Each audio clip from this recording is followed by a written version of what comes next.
Hari ini hari yang terbaik di Kelab Golf Selangor. Saya akan menemu bual Zulaikah Nasser, mana beliau merupakan club ambassador. Dan nak tahu lebih banyak tentang dia, jangan lupa saksikan Saman Golf Pod di YouTube. Bye-bye.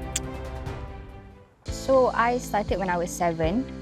Tapi actually I didn't start with golf. I started with swimming. I love swimming a lot. Tapi I grew up dengan my cousins yang main golf juga. So I didn't pick it up, tapi selalu tengok pergi dengan diorang for training. Sebenarnya macam okay lah, golf macam fun lah juga. So I learn macam tu. Di mana tu? Kat Kajang. Oh, Kajang. Yes, because they live in Kajang. So then one day my dad's cousin ada birthday party. So dia macam, nak main game apa? He brought his golf clubs lah. Dia beli yang kecil-kecil, plastik punya. And then tiba-tiba I can swing. Dia kata, why don't you take her for golf classes? My parents pun macam, okay lah, macam nak introduce her to a new sport kan. Dan tengok, okay pula. Kena pula bola. Swing pun macam okay, cantik. Tiba-tiba boleh? Tiba-tiba boleh. So then my coach at that time, Andrew Miles, he was in Bukit Jalil. Okay. He was like, you kind of have a talent for this, why don't you go through with it? So I went through with it, just stuck 15 years later. Macam ni lah. Two stories lah. My first story is my first tournament ever when I was 10 years old. Okay. It's the RSGC Ladies Amateur. RSGC? RSGC. So RSGC, that mean? Royal Selangor Golf Club. Oh, okay. Yes, so I played with Winnie Earn dengan Natasha. Ui, semua strong. Big, strong. You know, we were the same age. That time your age? I was 10 years old. 10 years old. They were 11. Okay. Natasha dah main 80, 82, bagus. So it's my first tournament. I played 128, 119 miscut. Okay, I was so sad. So okay, practice. When I was 12, I played M-Bank yang junior M-Bank international tu. You invited to play ke macam? If I'm not mistaken, you have to be invited to play that tournament sebab the international M-Bank. Where is that? In Kota Permai. Kota Permai, okay. Yes. So that was actually my first tournament that I menang. Okay. I won that tournament and I was going against these two Thai girls that I'm still friends with till this day. And it's a very memorable tournament because obviously menang, first time. But I was with a bunch of girls yang supportive. Yes, even though you're going against in different countries, but they were so supportive of me. So until today we are friends. So that's good. Yeah. Kejuaraan yang terbaik dalam amateur. Amateur, I would say Ya, outside of college lah. Probably TSM. I won TSM. Ya, pencapaian terbaik lah. Yes. Di mana tu? TSM in 2022. Baru je 2022. TSM.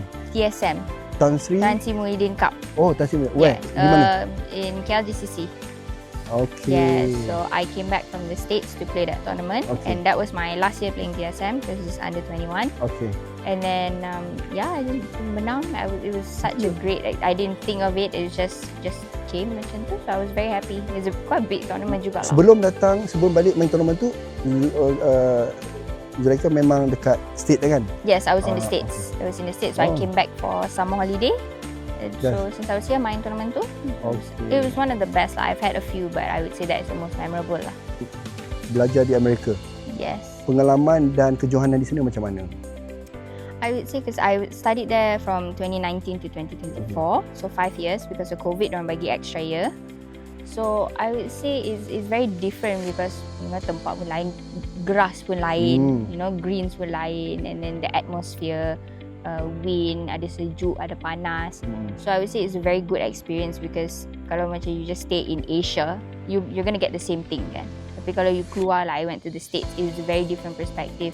And then I learned from the coaches that I had there how to think on the golf course, playing, when to play safe, when to play aggressive, when to take a chance, when to not, when to let other people make mistakes rather than you buat mistakes. That's one thing that I really take from the States.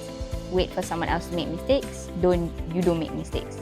Okay. So macam tu lah. And then I won 4 collegiate tournaments in the States. 4 tournaments? Yes, my 3rd and 4th year.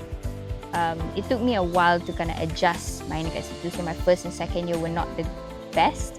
Tapi 3rd and 4th year baru macam I got the feel. So I won 4 there. Very lucky. Very good. Okay. Kenapa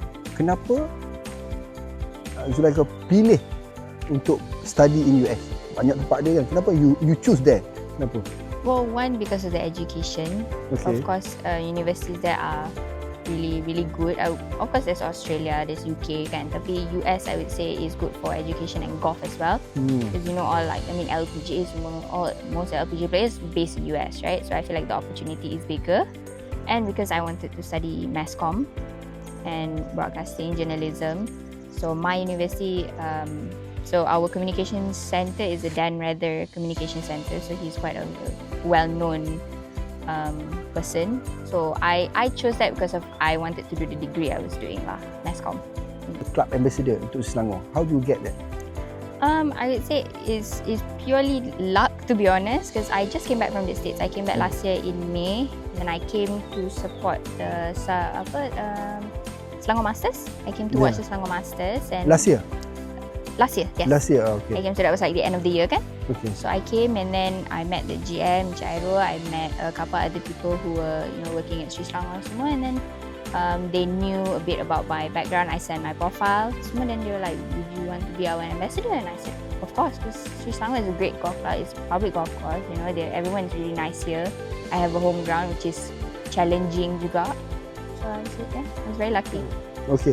Tapi macam Zulaikah pun, if I'm not mistaken lah, you pun from Seri Selangor, from junior kan, you pernah ikut program Seri Selangor. Yes, I started. Long time ago. I started at Seri Selangor. That's why. I started here, so I was very honoured to get ambassador. When is that? 2009. Almost like 15 years, 16 years ago. So when my parents just thought of going for golf classes, of course we didn't go to my coach dekat Bukit Jalil at first. We just wanted to try lah. So it was a group of like 25 kids, around 6 years old to 18 years old. So suka main kat sini. Then they were really nice. There were a couple of coaches here at that time. So yeah lah. So I started here. Okay. Kenapa ZN memilih Club Golf Seri Selangor sebagai your home ground practice here? I would say because, like I said, they're very friendly here, but it's also a course where you have to be very smart. Like I think we talked about this as well. Like you have to be very smart to play at this golf course. It's not that you hit far ke, you hit well, your ball striking is good, chipping putting bagus. No, you literally just have to be very smart, know where to place your ball. So I think it's a good practice for when you go to like outside of Malaysia, you play other tournaments and you see a field that is very strong. But if you can beat them mentally and your course management, there's nothing is impossible. So, yeah. Your lowest score in Seri Selangor? Lowest score as for now is going to get lower is 4 under. For sure. Going to get lower, 4 under. Okay, very good. Like myself, lowest score here I play 61. Kita try. 11 birdie, 1 eagle, 1 bogey. Bogey tetap ada. Saya tak tahu macam mana boleh ada bogey. 1 eagle? 1 eagle, 10 birdie. Wow. 10 birdie, 1 eagle, 1 bogey. Bogey lubang berapa? Number 7. Dulu pokok besar. Number 7 ada the one on the right. Dulu besar. That green is challenge everything ke kiri. Wow. Apa keistimewaan Seri Selangor ni? I would say, I really honestly would say the people lah.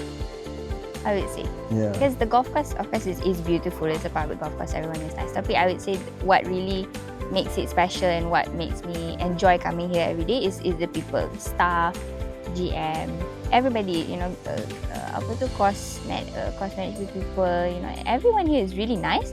They make you feel at home. So it's not a golf course that macam kadang-kadang ada golf course juga yang they're not very welcoming to amateurs ke juniors ke even pro is not very welcoming.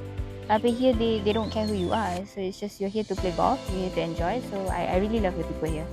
Yes. How you manage yourself? I would say it's definitely tough that you're trying to meet someone's expectations kan, especially for anyone, even your parents ke apa ke. Tapi for me, at the end of the day, it's a sport. It's going to be good days and bad days. It's how you handle the bad days. So right now for me is, especially masa pro golf, but I think it started in college. I try to pentingkan my mental health and just to be positive in everything.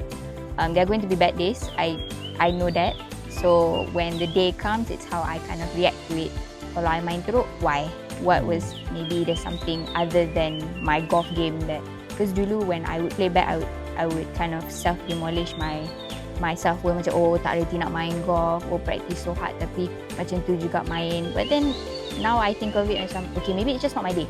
I tried, I gave my 100%, I was committed to every shot. Kalau tak jadi, tak jadi. Maybe tomorrow 61. Never know. Macam tu lah. Just you need to really work hard. Yeah, not to really think of what other people think. As long as you try, you show that you try. That's all you can do. Anything. ZN mempunyai 3 tour card. One is PGM, PGM. Yes. The second one is China. China, and the third one is Thailand. How you manage ataupun macam mana you nak manage dengan 3 tour ni akan jalan serentak? Macam mana you nak bagikan masa? It's because it's my first year of Yeah. me getting 3 cards, and I think that's more than enough. And a lot of people told me 2 pun dah macam you have Correct. to really juggle, right? As Saya you ada know. satu tour card pun kalang kabut. Yeah, exactly. So I mean, I've kind of put my schedule in a way macam 1 month there's no more than 2 lah, because I realised that it's not good for me mentally as well, and I need to be home. I need to be able to practice. There's no point in pergi macam you can go back to back as you know, right? But I feel like there's also a certain point where for me personally I need to come home. I need to be able to reset, pergi gym, you know, seeing sports psychologist ke apa ke, or just generally being home, be able to play here, work on what didn't work that last tournament, tengok stats balik. So I have kind of made it no more than 2 a month. In May I will be in China for a month, but 3 back to back, just because might as well just stay there kan. But other than that, just really keeping it to 1 or 2 a month, and then meeting the criteria, of course lah. Like China, you have to play minimum 5. So definitely meeting that criteria. Good, nice to hear that. Macam mana you manage your training every day? Training every day is basically almost the same for me. I try to do gym 2 to 3 times a week. Now I'm with Pinnacle, so I kind of have a trainer that is there with me. Golf, I try to have at least 1 off day a week to just kind of really do what I want to do. Tapi every other day main, or what I used to do kalau macam awal pagi pergi short game, you know, kind of train when the sun is not really out. Then petang main golf, main 9 holes kat Seri Selangor ke, or I'll just go play 18 in the morning, putting petang. And so to really work on what really needs to be worked on. Like right now, short game, I'm focusing a lot on short game. So yeah. Okay, that's good. YouTube golf channel, yang mana yang Zulaikah suka? I like GGG, which is Golf Girl Games. They're based in the US, so it's a bunch of girls. If I'm not mistaken, 6. So diorang 3 versus 3. Oh. So they're not professional. I think maybe 1 girl might be professional, 1 girl main. 6 players? Yes, 1 girl main college golf. I played with that 1 girl before. She was at UTSA. And then diorang lawan lah. Like they're not professional, tapi they're really good. They're really good. Tapi bukan pro? Bukan pro, but they're really good amateurs. So macam then they share tips, or like what, you know, how they kind of practice to become really good. And then diorang buat all these fun games, and then their banter, their laugh. It's really fun to watch lah. It's not like a normal macam, usually it's male dominated, right? Yeah. Kalau YouTube semua, tapi ni semua perempuan. And then they'll go to golf clubs and really impress the people who play there. So it's nice to see as a woman golfer lah. Okay. I definitely, of course, my parents lah. I would say, even though I might not be the best child, or I don't always show that my appreciation, but I wouldn't be here without them. Kalau my parents tak push, they don't tell me, you know, that I need to do all these things to have a better life, you know, when I'm older, I wouldn't be here. All the sacrifices my mum followed me everywhere since I was 7 years old until today. I'm 22, 23 this year. She's still here with me. Memang supporter tegang ni. Kalau main Pro Am pun dia jalan, practice round pun dia jalan, tepat hari jalan, 36 hole jalan, you know. And then my dad, of course, you know, he's the only one working. He's like kalau nak main tournament apa, nak pergi training apa, pergi. Tak kisah how much go, as long as it makes you happy and it betters your golf. To my sponsor, of course, my home club, Seri Selangor, for having a great home ground, and as well I'm Titleist and FootJoy. So thank you for all the equipment. And then and then plan B rehab. Rehab is very important. Physiotherapy dekat PJ.